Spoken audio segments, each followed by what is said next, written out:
Hello everyone, welcome to home pantry food channel. Summer special fruit তরমুজের fruit salad recipe নিয়ে আজ আমি আপনাদের সামনে এসে গেলাম।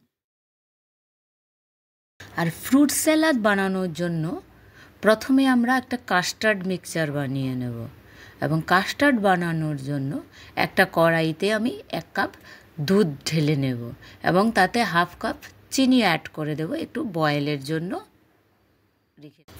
কাস্টার্ড বানানোর জন্য আমি একটা কাপে 2 চামচ ঠান্ডা দুধ নিয়ে তাতে 1 চামচ কাস্টার্ড পাউডার ভালো করে মিশিয়ে কড়াইয়ের বয়েলিং মিল্কটায় ঢেলে দেব এবং ভালো করে ওটাকে মিক্স করে নেব।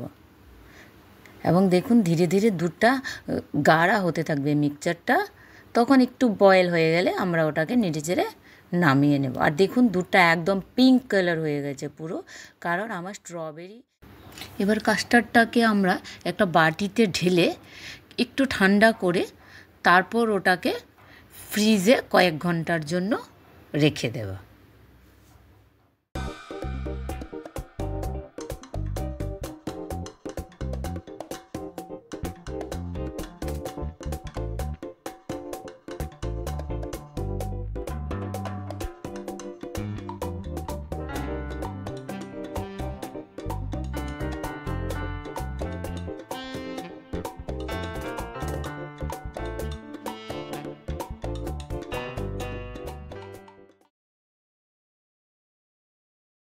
এখন আমরা কিছু ফ্রুটস কেটে নেব। প্রথমে তরমুজকে খোসা ছাড়িয়ে তারপর ওটাকে স্কোয়ার শেপে ছোট করে কেটে নেব, এবং দেখুন আমি বীজগুলোকে কাটার পরে ছাড়িয়ে নিয়েছি।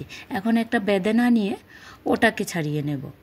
তারপর একটা আপেলকে আমি হাফ থেকেও অর্ধেকটা নিয়েছি, ওটাকে কুচিয়ে নেব।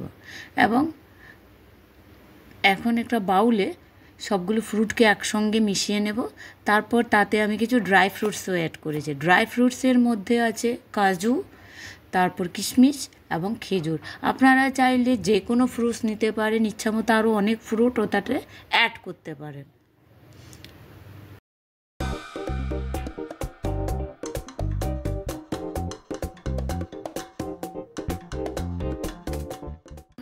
ভালো করে সব ফ্রুটের সঙ্গে কাস্টার্ড মিক্সচারটাকে ভালো করে মিশিয়ে নিলেই একদম রেডি হয়ে গেল আমার ফ্রুট কাস্টার্ড, এবং এটা সার্ভ করার জন্য একদম রেডি।